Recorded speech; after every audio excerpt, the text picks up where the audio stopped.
Hi, my name is Chris. I'm a recovered alcoholic. My sobriety date, the date that I got sober, is April 12th, 1987. And that was my second visit to Alcoholics Anonymous. My first visit was in 1973. I was in junior high. I was not an alcoholic left to my own description because it's just something that can only be self-diagnosed. I was only a morning drinker. And see, the reason why I drank is because I was restless, irritable, discontented. I was uncomfortable with myself. I'd like to thank Kathy for inviting me out here to speak. And I hope that I can help somebody today. Being an alcoholic of the hopeless variety, the real alcoholic, I came here and see, these are 12 suggested steps, the program of recovery, as it's laid out in Alcoholics Anonymous. When I came here, I believed, see, because I got delusional thinking, all right, that I had a problem with another substance. I would not admit that I was an alcoholic, see? And until I could admit that, nothing could be done to help me, because, I could do the rest of the steps 2 through 12, right? But if I don't admit that I'm an alcoholic, right, I don't know what my problem is. And being an alcoholic means I have a threefold disease: physical, mental, and spiritual. So I would come in here and I'd be sitting in the rooms and I'd have a reservation. I truly did. And I didn't understand that. See, I would tell you that I was sober. I would introduce myself as other things other than an alcoholic. My mother's sober. She's not an alcoholic. She doesn't drink. She can't help another alcoholic. See? She takes a sip off a drink only at holidays. A sip. And then wastes the rest. Now, I see that as a mortal sin, okay? Because I can understand not eating the dinner, have 1,000 excuses, right? I don't like eating that. At the end of my career, drinking career, it talks about the alcoholic may hide bottles here and there. Well, my mother and father owned a package store, so I could steal all I wanted from them. All right? And I'm telling you that I was stealing. All right? See, I thought I was entitled prior to doing this work, because it's not stealing if you're one of their children. Right? Some people, if you were outside the family, it'd be called embezzlement, right? In my description. See, this is the mental illness that the alcoholic has. My rationalization and justification for what I am and who I am. All right? And I came here for the first couple of years, I would not surrender to the program of recovery, right? And I like here where we start out. We of Alcoholics Anonymous. Well, who's we? I guess that would be the members that consider themselves an alcoholic that want to recover, right? We read that in the preamble. All right. It says nearly all have recovered. Recovered. Now, I looked up that word. Being recovered is not being gratefully sober. Being recovered required some action. They have solved the drink problem. All right. And then it talks about, the fellowship, right? Because it says friendly and understanding. Well, when I came around here, there were some friendly people here. You could see it in their eyes. You could see it in their demeanor. Their whole deportment shouted that they were happy, joyous, and free. Those, my friends, were people that worked this program. And I didn't know that. See? What I looked for is somebody, water seeks its own level. I was unwilling. I still had a reservation. I wanted somebody who was like me, that was restless, irritable, discontented.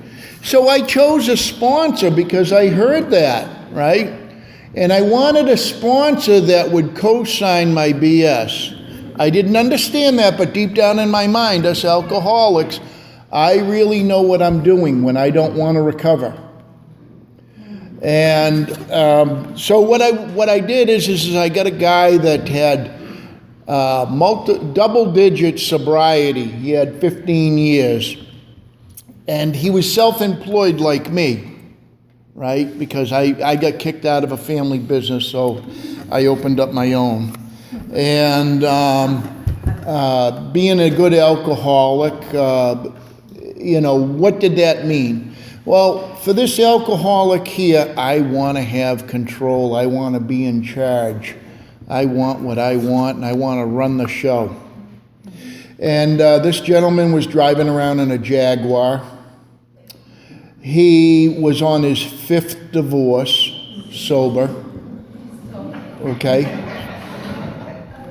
I was attracted to that, see my mental illness, because I had come through a divorce. I had only gone through one divorce at this point, but I never had a successful relationship with anybody. And I understand why now, because of my mental illness, the threefold disease, physical, mental, and spiritual. I had no spirituality. I could not be intimate with anybody. So I chose this gentleman. And I won a big book, at a meeting. And, I, like any good alcoholic, we put it away for a while. It's a last resort thing, right? When all else fails, maybe we read the directions. And I wanted to do it my way. So what happens is I find that I'm in collision with the world. I was getting arrested before AA meetings, during AA meetings, and after AA meetings. This is the God's honest truth. On the way to a meeting with another alcoholic in the vehicle, I did not like the idea that this cop was on the right-hand side, and I thought he was trying to pass me, so I ran him off the road. Going to an AA meeting. Now what happens, this is the mental illness, see? I justify my actions. And so what I did is I'm getting pulled over, right? You got to remember, I have no experience with these steps, but I'm telling you that I am sober, right? And I'm entitled, right? I'm not drinking, so the world owes me. And this guy, this officer asked me for my license registration, which I refused to do. I asked him for his identifications. We were across the street from a police station in Framingham. Right next door was the AA meeting. So I told him where I was going, and if he wanted to do this thing here, he needed some help, go get it. And he did. Now, I'm sober. I'm a great ambassador for AA there, aren't you? Little unmanageability in my life? I think so. I wasn't drinking. All right? So it says here, we discovered a common solution, right? A common solution. The common solution is in this book, right? Going to meetings, that's great. That's fellowship, But I wasn't having too much luck at fellowship. Sober. I wasn't making too many friends in Alcoholics Anonymous. And I was wondering why. Well, it talks about we're joined in brotherly, harmonious action. What does that mean? Well, for me, I wasn't taking the action. I thought I was. I thought that just going to meetings was taking action. What the action they're talking about is participating in reading this book and gaining an experience for myself. All right. Now it says that, it's talking about alcoholic illness here. It engulfs all those who touch the sufferer's lives. It brings misunderstanding, fierce resentment, financial insecurity, disgusting friends, employers, the lives of blameless children, sad wives, parents. We can increase the list. Anybody that I touched, and that was true in my life, And then we go down and, the word I think most used in this book is probably alcoholic, because I got to remember that first and foremost, what I am and what I'm trying to treat. But the ex-problem drinker that has found a solution is probably armed with the facts about themselves, can generally win the entire confidence of another alcoholic in a few hours, until it says, understanding is reached, little or nothing can be accomplished. That was me. And one day, I couldn't stand my life. I was a little over 2 years sober. I wanted to blow my brains out sober. Relationships, incapable of having them. I couldn't stand my life. And I went to bed that night asking the only higher power that I did. Not asking, instructing him what he can do. All right? That he needs to do something with me, all right, to change my life, because I cannot stand my life sober. I was hurting. And I said, this AA crap is not working. Those weren't the words that I used. I used something a little more limited in language. But my vocabulary has increased since I got here. And the next day, he puts a gentleman in my life who was armed with the facts about himself, who had experience with this book. And I was doing work for him. And I was planning on going out that day and using, because I was going to have a fairly profitable job. And when I met this guy in the morning, I see him, I didn't even like him. He had that look, the smile, the peace, the serenity about himself. And I'm like, look at this, a-hole. Hey, I went on and on, right? What happened to the religious upbringings that I have? And I was brought up Catholic, and there's nothing wrong with Catholicism. I have a loving, caring God in there, a guy that gave his life for me, all right? But I could not follow his concepts and what this gentleman, what this God had carried. Anyways, what happens is this gentleman here wants to talk to me after I'm done with the work. I had an AA sticker on the back of my vehicle, and he says, a friend of Bill's, and I thought Bill was the guy that recommended me, gave me a reference, and I'm trying to think of who Bill is, because being a good alcoholic, I want to thank him, I'm saying, Bill, who's Bill, right? So I want to know which Bill it is. So I'm asking him, I says, Bill who? And he says, Bill W., right? I got a bumper sticker that says friend of Bill W. on the back of my truck. I had no idea what that was. See, I don't pay attention when I come to Alcoholics Anonymous. And so he says, oh, Bill W., right? And I'm like, Bill W. I don't know anybody. I know a bunch of Bills, but their names don't end with a W, And so I'm like, who is Bill W.? And he says, Wilson, the guy from AA, right? Still no clue. Anyways, he asked me about this book, right? Asked me how long I was sober. He could see in my eyes that I was hurting, all right?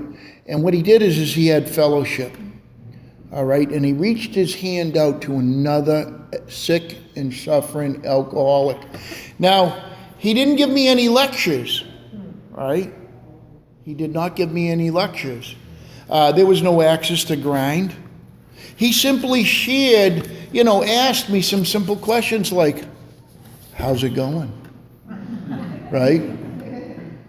And I got tears coming down. I said, horrible. I could not stand my life. He asked me if I did the steps. I said, yeah, of course I did.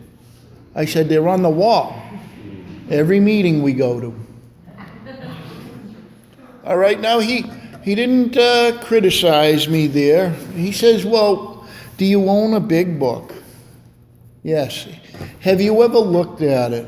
Well, of course, see, I didn't understand that I've got untreated alcoholism, I'm a liar, cheater, and a thief. I didn't understand that I was concerned about his opinion, so what do? I lie. I said, yeah, of course I do. Yeah, I read it. I didn't. That's the truth. That's the facts. See? I am so insecure, right? I'm a compulsive liar. Who do I lie to first is myself. That's the untreated alcoholism. Vital spiritual experience? Vital means life-sustaining, right? I didn't have that, but I told you I did because I had fellowship. And it's, in here it says, many could recover if they had the opportunity. We have enjoyed. Now this guy here enjoyed working with another alcoholic. I could not understand that, right? And he thanked me, right, for giving me his time, and I'm like, he's giving me his time, he's thanking me. I don't understand this, right? He must want something from me. And he did. He wanted something for me, see? He wanted to be able to help me. He wanted me to have the freedom from bondage of self. And, all right, it says that, the suggested program, all right, for anyone concerned with a drinking problem, all right. Well, I got a drinking problem, all right. What do I want to do about it? At that point, you got to remember, I got mental illness, all right? I cannot make up my mind. I do not know any other way of life. I'm in a self-imposed prison. I'm a liar, cheater, and a thief, sober. And, it's down here it says, most of us sense a real tolerance of other people and their shortcomings and viewpoints with respect for their opinions and attitudes. All right? This gentleman was showing me that. love, compassion, and understanding. He had a clear idea that I was mentally ill, had untreated alcoholism, that I was abstinent from alcohol, I was sober, which is a good start. Yet I wanted to go back out. I wanted to pick up again at this point. And I got tears coming down my face. And, I thought that was weakness. It turned out for this alcoholic here that it was surrender. See, because love, compassion, and understanding, that was God's grace, which was touching me.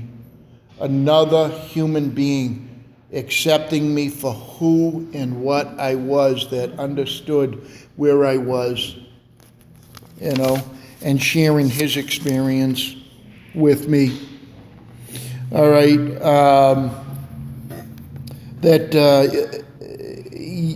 The doctor here talks about that even though I may have been brought up with certain beliefs and religious convictions and stuff, I don't follow them too closely, because if I did,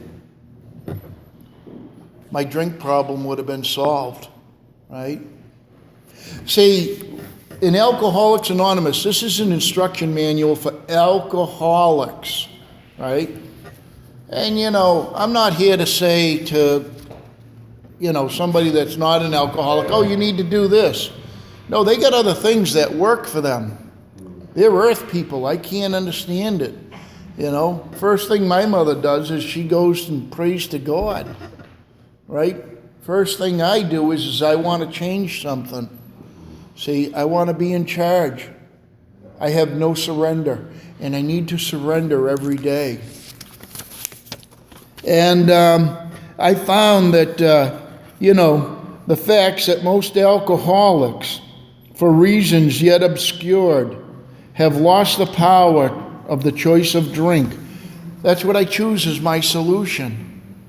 So I have a choice. I can either go spiritual route, which is ask that higher power, God, in my case, for help. And every time I've asked him, I've always received it. See, so it says, came to believe in a power greater than myself could restore me to sanity. I need proof. So every time I ask God for help, I get it. And I didn't drink. And that he put somebody in my life that has love, compassion, and understanding.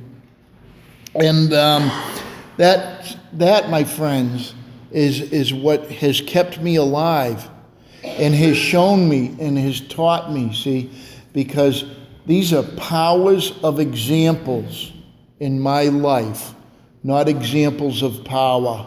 See, I want to be the example of power. Left to myself, self-device, self-imposed prison. I want to run the show. I have no humility. And that in here, it says there's no middle-of-the-road solution. Half measures avail us nothing. Either I'm an alcoholic or I'm not. Either you're pregnant or you're not. You'd hear these things. It was a little lie, a little white lie. No, it's either a lie or it's the truth. There is no middle of the road. This is in black and white, And for this alcoholic here, I have found when this gentleman had asked me, when I was making a covenant with God, the God of my understanding, who is in each and every one of us. And I found him deep down inside me. All right? It's obscured by pomp, my arrogance, calamity, the insanity that I got going on in my life, the relationships I don't belong in, that only there he was found. you know, and he is always, in my case, I can't explain it to you, but it's always seemed to manage to match my calamities with serenity, that somehow peace comes about me, you know, trusting and relying upon that higher power. My conscience is, you know, that's my guide. I need help with understanding that, you know, and with practicing that. Because here I can be, you know, hey, you know, saying a Hail Mary full of grace. Somebody's in front of me, I don't like the way they're conducting themselves, and I say, sit down, you SOB. See? That's not having love, compassion, and understanding for my fellow human beings. That's not me minding my own business. That's me getting wrapped up, all right, and getting lost. And I just want to end with this, that I've been blessed over the years. In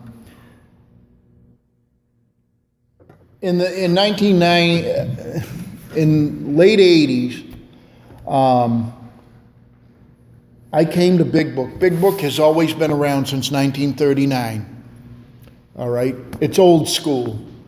You know, there's shut up, get in the car, and all that. That's not old school. You got nothing to say. You know, what old school is just having a spiritual awakening, and to recover from alcoholism with love, compassion, and understanding.